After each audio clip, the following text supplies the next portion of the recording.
have a plan. We have a plan. দেশে ফিরেই তারেক রহমানের এই বাক্য শুনে সমৃদ্ধশালী দেশ গড়তে স্বপ্ন দেখতে শুরু করে মানুষ। কিন্তু দেশ গড়ার কথা বলে একের পর এক ভয়ঙ্কর প্ল্যান বাস্তবায়ন করছেন তারেক রহমান।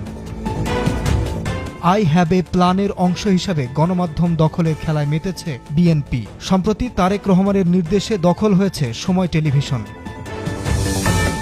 রাজনৈতিক হস্তক্ষেপে চর দখলের মতো দখল হয়েছে সময় টিভি। আর এই দখলে সামনের সারি থেকে নেতৃত্ব দিচ্ছেন লন্ডন প্রবাসী তারেক রহমানের রাজনৈতিক সহযাত্রী জুবায়ের বাবু, যিনি ২৫ ডিসেম্বর তারেক রহমানের সঙ্গে একই ফ্লাইটে দেশে এসেছেন। দেশে এসেই ঢাকা মহানগর দক্ষিণের নেতা ইশরাক হোসেনের সহায়তায় সরাসরি দখলে নিয়েছেন সময় টিভি।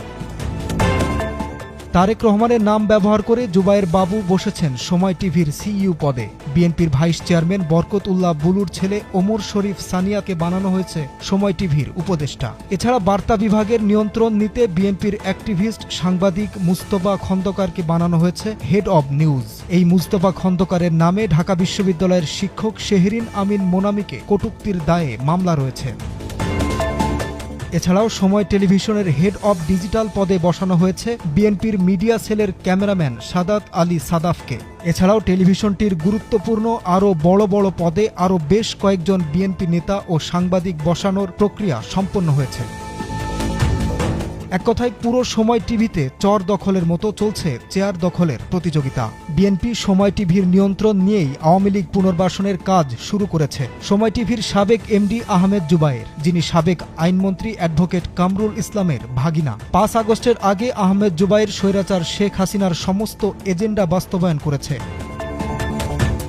৫ আগস্টের পরে আহমেদ জোবায়েরের নামে রাজধানীর বিভিন্ন থানায় ৩টি গণহত্যা মামলা হলে সময় টিভি থেকে পালিয়ে আত্মগোপনে চলে যান তিনি। দীর্ঘদিন পর আহমেদ জোবায়েরকে আইনি সহায়তা দেন বিএনপি নেতা সুপ্রিম কোর্ট আইনজীবী কায়সার কামাল।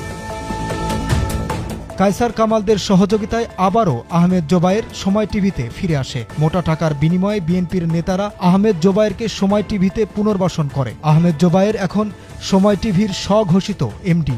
গণহত্যার আসামি জোবায়ের বিএনপি নেতাদের সহযোগিতায় পৌঁছে যায় তারেক রহমানের কাছে।